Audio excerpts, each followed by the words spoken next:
김일권 목사님이 쓴 일어나라 딸아라는 책이 있습니다.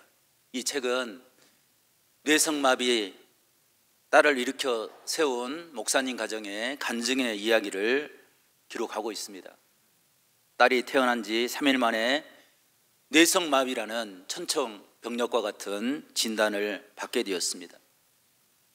하지만 목사님의 가정은 좌절하지 않고 그 딸을 더 귀히 여기며 기도하며 살았습니다. 장애의 아를 키운다는 것은 우리나라 사회에서 결코 쉬운 일이 아닙니다. 목사님의 가정에도 그 일로 인해서 여러 가지 시험과 환난이 찾아왔습니다. 딸은 근육이 굳어가고 고통스러운 시간들을 보낼 때 아버지가 사랑의 손길로 그 딸을 풀어주기 위해서 물리치료를 배웠습니다.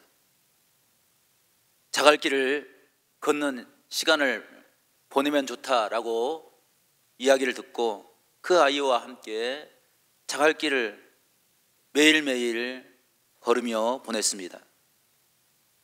하루에 수백 번씩 언어 훈련을 시켰습니다. 그래서 5살이 되었을 때 엄마, 아빠 이름을 부를 수 있게 되었습니다. 그 딸을 붙잡고 기도하고 그 딸에게 하루에도 수십 번씩 이야기했습니다.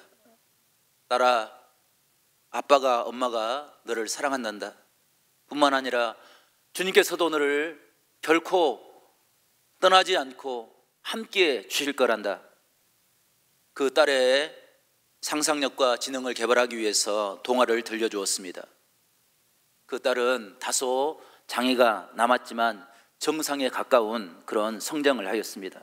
그것을 보고 의사 선생님들도 기적과 같은 그런 일이 일어났다고 그 가정을 축복해 주었습니다. 그 후에 목사님은 동화 작가로 데뷔를 했고 또 자신의 경험을 통해서 한국의 특수 교육연구소를 설립해서 뇌성마비로 자폐증으로 또 정신지체로 다운증후군으로 학습장애를 가지고 있는 많은 사람들을 돕고 섬기는 그 일을 감당했습니다. 목사님이 이런 말을 했습니다. 남들은 우리 딸을 저주받은 아이처럼 애물단지로 여겼지만 우리 딸은 결코 저주받은 아이가 아니라 우리에게 보내주신 하나님의 천사였습니다. 아이를 볼 때마다 우리는 하나님의 은혜를 꿈꿀 수 있었습니다. 하나님의 사랑이 있었기에 결코 낙심하지 않았습니다. 이 간증의 일을 읽으면서 저는 참 마음이 얼마나 중요한가 이런 생각을 해보았습니다. 다른 사람들은 아무런 생각 없이 장애를 가진 아이를 바라보면서 저주받은 아이라고 이야기했지만 그 부모는 사랑의 마음을 품고 그 아이를 바라볼 때 그 아이는 장애아가 아니라 하나님의 천사로 보일 수 있었던 것입니다. 이것이 하나님께서 우리에게 허락하시는 놀라운 축복인 줄로 믿습니다. 하나님께서는 우리에게 여러 가지 많은 축복을 허락해 주셨습니다. 명절 동안 우리가 만났던 가족들 우리에게 주신 큰 축복입니다. 건강해서 마음대로 움직일 수 있는 것, 그것도 우리에게 주신 큰 은혜입니다. 그런데 그것보다 더 큰 축복은 우리에게 허락하시는 우리의 마음, 하나님께서 우리를 붙잡아 주시는 하나님의 마음, 그것이 우리에게 주신 가장 놀라운 축복인 줄로 믿습니다. 우리 육신은 공간적으로, 시간적으로, 능력적으로 한계를 가지고 살아갑니다. 그런데 이러한 상황을 뛰어넘을 수 있는 것, 새로운 삶을 결단하고 새롭게 시작할 수 있는 것, 그것이 어디서부터 시작되느냐? 우리의 마음에서부터 시작된다는 것입니다. 이 마음에 하나님의 은혜가 임하면 우리의 삶이 구원의 삶이 되고, 하나님이 우리에게 기쁨의 마음을 주시면 하나님의 이름을 찬양하는 찬양의 마음이 될 줄로 믿습니다. 그러기에 잠언 4장 23절 말씀에는 모든 지킬 만한 것 중에 더욱 내 마음을 지키라 말씀합니다. 왜냐하면 그곳에서 생명의 근원이 남이기 때문이다 라고 증거하고 있습니다. 성도 여러분, 생명의 근원이 어디서 나느냐? 참된 기쁨의 삶을 어디서 발견할 수 있느냐? 환경이 아니라 우리의 마음에 있다는 것입니다. 오늘 21절 말씀은 그 마음에 있는 가장 소중한 하나를 우리에게 소개하고 있는데, 우리 21절 말씀을 저희가 함께 읽어보겠습니다. 21절입니다. 시작. 또 여기 있다 저기 있다고도 못하리니 하나님의 나라는 너희 안에 있느니라. 아멘. 성도 여러분, 하나님의 나라가 어디에 있느냐? 분위기 좋은 곳, 내가 편히 쉴 수 있는 곳, 그것이 하나님의 나라가 아니라 내 마음, 우리 안에 하나님을 모시고 주님을 영접하고 오직 주님만을 의지하며 살아가는 삶, 그것이 하나님의 나라의 시작인 것을 우리에게 이야기해 주고 있습니다. 우리가 신앙생활하다가 참된 신앙의 공동체가 어디 있을까 방황하면서 그것을 찾는 사람들이 있습니다.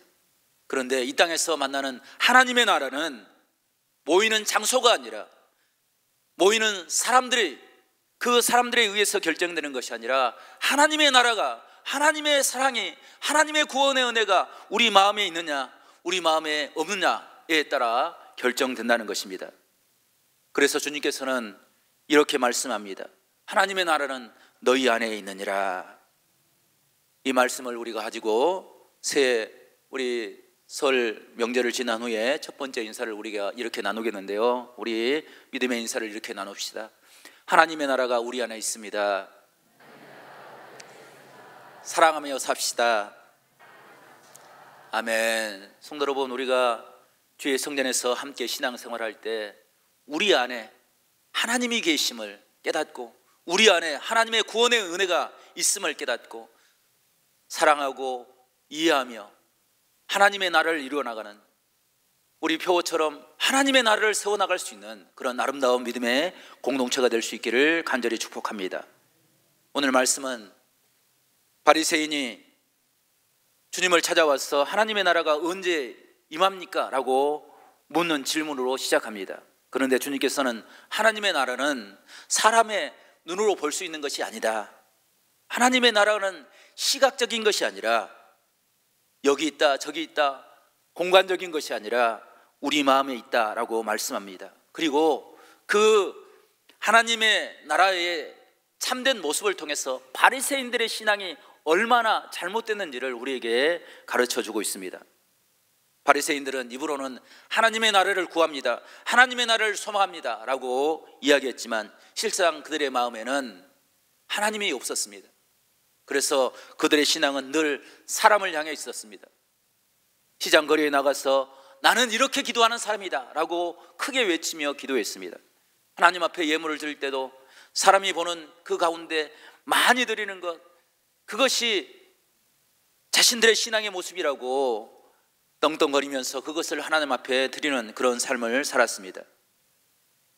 하지만 하나님께서 원하시는 신앙의 모습은 그런 모습이 아니에요. 하나님이 원하시는 신앙의 모습은 우리가 어떤 삶의 과정에서도 하나님을 바라보고 하나님을 의지하고 하나님의 은혜를 구할 때 그곳에 하나님의 나라가 이루어지는 것입니다. 우리 성도들이 신앙생활할 때 우리는 날마다 하나님 앞에 기도합니다. 하나님, 우리를 지켜주십시오, 우리를 다스려 주십시오 라고 기도합니다. 하나님께서 보호하시는 그 은혜를 구합니다. 그런데 이 은혜를 다른 말로 이야기하면 하나님의 다스림이 먼저 선제되는 것을 우리가 발견할 수 있습니다. 하나님이 나를 지키신다는 것은 다른 말로 하면 하나님의 통치가 나에게 임하였다라는 것을 이야기하는 것입니다.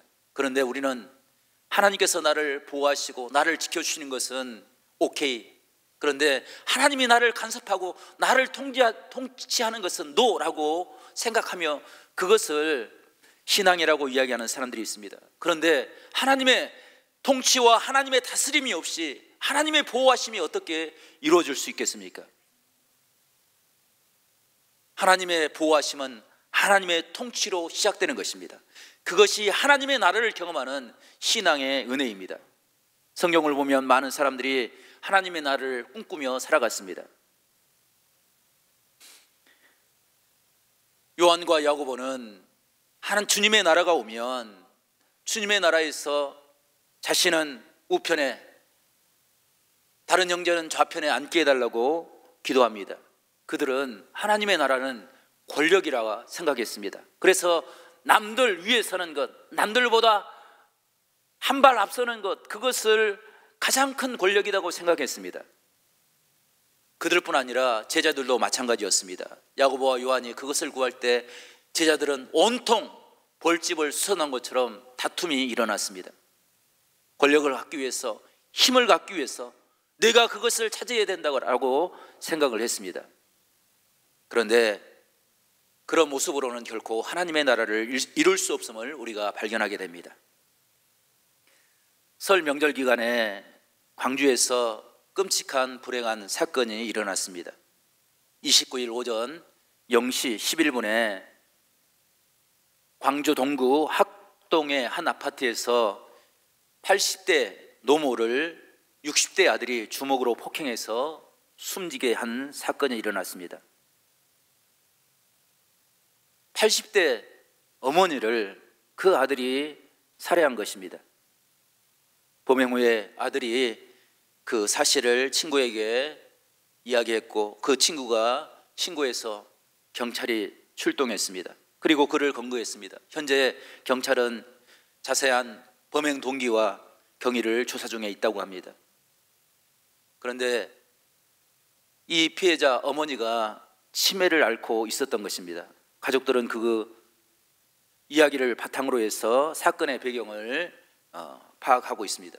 그런데 우리가 29일을 보면 29일이 설 당일이었습니다.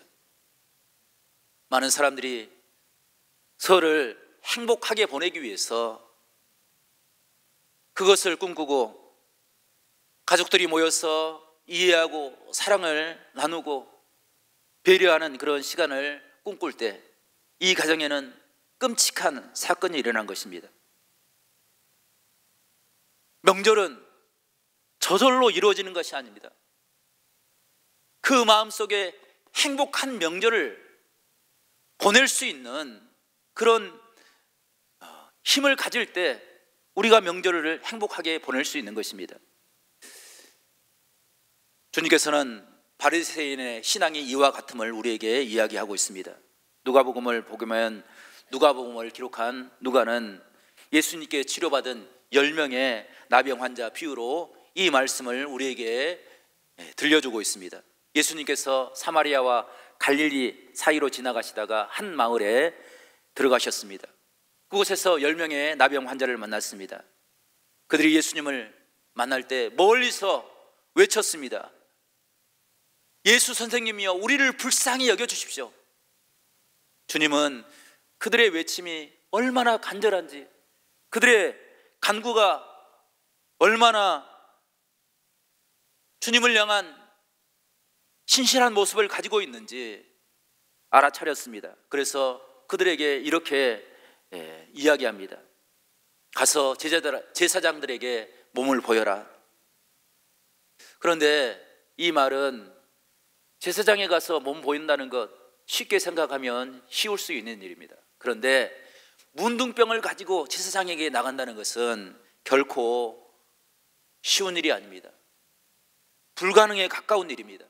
그런데 이 말에 순종해서 10명의 나병 환자가 제사장들 향해 나갈 때 놀라운 치유의 역사가 일어났습니다.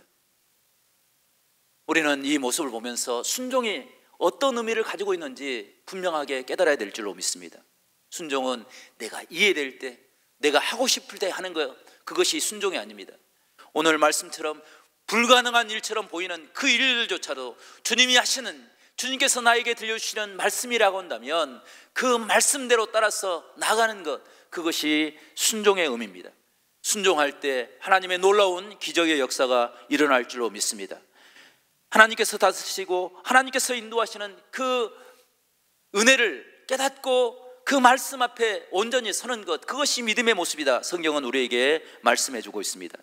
모든 성경의 역사를 보게 되면 순종하는 역사를 우리에게 이야기하고 있습니다. 아브라함이 하나님의 말씀에 순종해서 100세 얻은 이삭을 모리아산으로 순종하며 데려갈 때 여호와 이레의 축복이 그들에게 일어났습니다.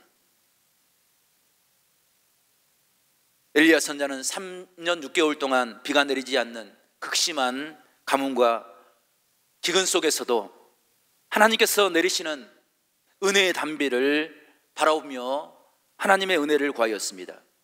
갈멜산 꼭대기에 올라가서 하나님 앞에 간구하였습니다.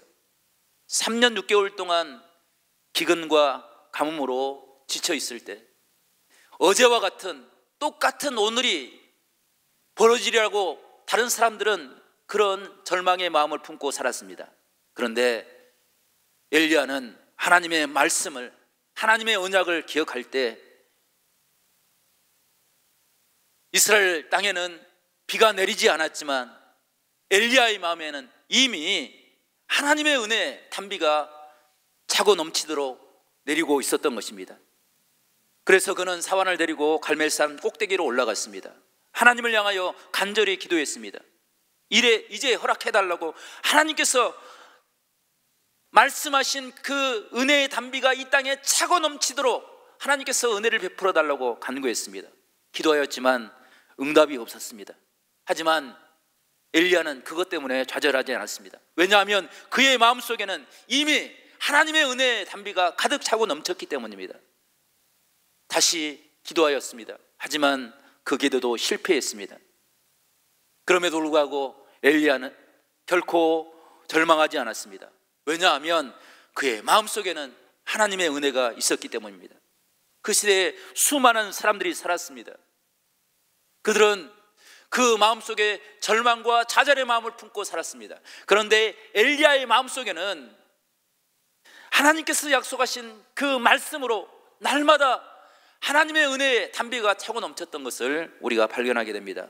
성도 여러분, 여러분의 마음에는 어떤 모습이 있습니까?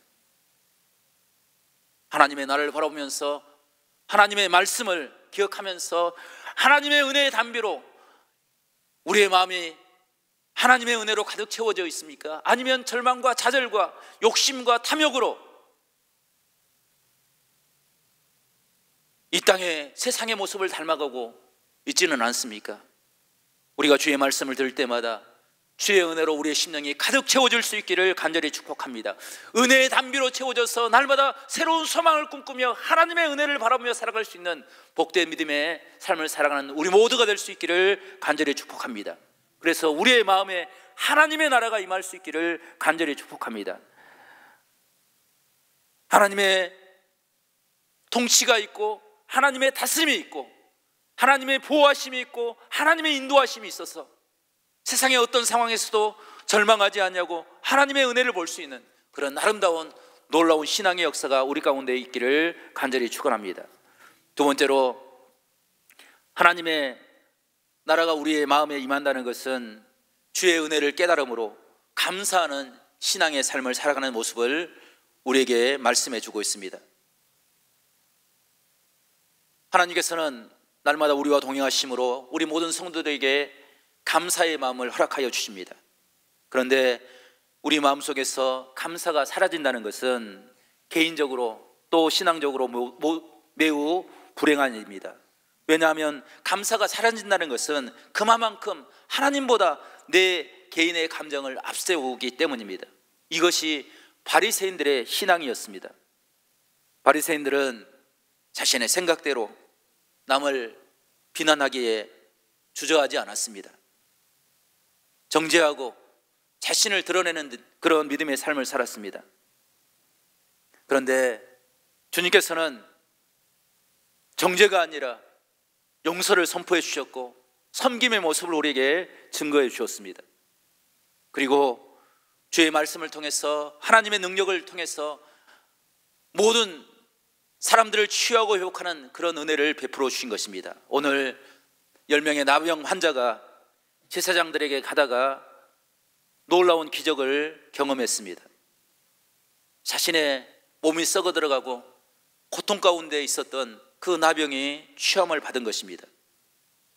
그런데 그 취함을 받았던 회복의 은혜를 경험했던 9사람은 어디론지 떠나버렸습니다. 그리고 한 사람만이 찾아와서 큰 소리로 주님 앞에 엎드려서 감사하고 하나님께 영광을 올렸습니다. 그 사람은 사마리아 사람입니다. 18절 말씀 보게 되면 그를 이방인이다 라고 이야기하고 있습니다. 성도 여러분, 일반적으로 사마리아 사람과 이방인은 어떤 사람입니까? 믿음이 없는 사람을 상징하는 사람들입니다. 그런데 하나님의 은혜를 경험하고 하나님의 기적을 만날 때, 아, 이분이 나의 주님이 되고 하나님의 아들이 되시구나 라는 사실을 깨닫고 주님의 품으로 돌아와서 감사로 하나님께 영광을 올려드렸습니다. 그는 육신의 나병, 고칠 수 없는 그런 불치병에서 해방받을 뿐 아니라 영적으로 하나님을 알지 못했던 사마리아인으로 이방인으로 살아왔던 그 삶에서 주님을 영접함으로 하나님의 구원을 경험했던 것입니다. 그래서 오늘 19절은 주님께서 이렇게 이야기하십니다. 그에게 이르시되 일어나 가라, 내 믿음이 너를 구원하였느니라. 아멘. 성도 여러분, 단지 육신의 질병을 치유한 것에서 끝나는 것이 아니라 주님을 인정하고 주님만 나의 구주라는 사실을 깨닫고 그 은혜를 감사함으로 주님 앞에 설 때 그것이 그의 영혼을 구원하는, 하나님을 떠나서 살아왔던 그의 삶을 이제는 끝내고 하나님만을 의지하고 하나님만을 바라보고 하나님을 생각하며 살아갈 수 있는 그런 믿음의 자리로 세웠던 것을 우리가 발견하게 됩니다. 성도 여러분, 우리의 삶에도 이런 은혜가 있기를 간절히 축복합니다. 세상을 살아갈 때 삶의 문제가 풀려지는 것으로 만족하는 것이 아니라 그 삶의 과정을 인도하시는 하나님을 만남으로 하나님 앞에 날마다 감사로 설 수 있는 우리 모두가 될 수 있기를 간절히 축복합니다. 아무리 우리가 좋은 환경에 산다 할지라도 우리의 마음이 지옥이면 그 환경이 지옥일 수밖에 없습니다. 하지만 우리가 어떤 역경 속에 있다 할지라도 하나님을 만나고 그 하나님을 감사로 예비하면 그곳이 하나님의 나라가 되고 천국이 되는 줄로 믿습니다. 그래서 시편 100편 4절은 이렇게 우리에게 이야기합니다. 감사함으로 그 문에 들어가며 찬송함으로 그 궁전에 들어가서 그에게 감사하며 그의 이름을 송축할지어다. 아멘. 성도 여러분, 감사는 하나님께 나가는 길입니다. 찬송은 우리가 하나님의 궁전으로 들어가는 길이 됩니다. 그래서 감사와 찬양을 가진 사람은 날마다 하나님의 나라를 우리의 마음으로 만나는 그런 복된 은혜를 누리며 살아갈 수 있는 복된 사람이 되는 것을 우리에게 이야기해 주고 있습니다. 성도 여러분, 우리의 삶 가운데 하나님의 놀라운 이런 은혜의 역사가 늘 충만할 수 있기를 간절히 바랍니다. 살아계신 하나님, 우리의 삶을 인도하시는 능력의 하나님을 깨닫으며 살아갈 수 있는 우리 모두가 될 수 있기를 간절히 축복합니다. 킴베리라는 주석학자요 또 설교가였던 유명한 주석학자가 있습니다. 그가 영국에서 살 때 무디 목사님이 오셔서 부흥회를 인도할 때 큰 은혜를 받고 하나님의 사람으로 살기를 결심했습니다. 13살 때 그는 금요일과 주일날 마을 사람들을 모아놓고 하나님의 복음을 증거하는 그런 놀라운 능력을 보였습니다. 그리고 후에 무디 목사님이 돌아가셨을 때 그곳에서 아이들을 가르치는 교수의 사명도 감당했습니다. 그는 모든 사람들 앞에 설 때 은혜의 사람으로 인정받는 그런 사역을 감당하는 사람이었습니다. 그런데 그가 한순간 그의 마음속에 큰 방황이 시작되기 시작했습니다. 그 시대에 다윈, 진화론자 다윈이라는 그런 과학자들이 이 세상의 창조가 아니라 세상에 많은 것들이 진화하면서 잉태한 것이라는 그런 과학적인 이야기를 했습니다. 그 이야기를 듣고 그가 방황하기 시작했습니다. 하나님의 말씀을 들어도 하나님의 말씀으로 다가오지 않았습니다. 하나님의 말씀을 증거할 수가 없었습니다. 그때 그가 모든 것을 다 내려놓고 오직 하나님의 말씀 성경 한 권을 들고 다락방에 들어가 하나님의 말씀을 읽기 시작했습니다. 수없는 시간 하나님의 말씀을 읽고 묵상할 때 그가 한순간 이렇게 외쳤습니다. 하나님의 말씀이 나를 발견했다. 하나님의 말씀이 내 마음에 임하여서 나의 부족하고 나의 연약한 모든 것들을 어루만지시고 회복하시고 나를 발견해서 나를 새롭게 해주셨다라고 고백하였습니다. 그것이 그의 삶을 변화시키는 은혜가 되었습니다. 성도 여러분, 신앙은 내가 하나님의 말씀으로 발견되는 것입니다. 나의 연약하고 나의 부족한 것들, 나의 질병으로 고통받는 모든 삶의 문제들, 그것이 하나님의 말씀으로 발견되고 변화되는 은혜를 경험할 때 그것이 우리에게 참된 믿음의 모습이 되고 그곳에서부터 하나님의 나라가 시작되는 것을 우리가 깨닫게 됩니다. 성도 여러분, 올 한 해를 살아갈 때 우리 안에 하나님의 나라가 이루어질 수 있기를 간절히 축복합니다.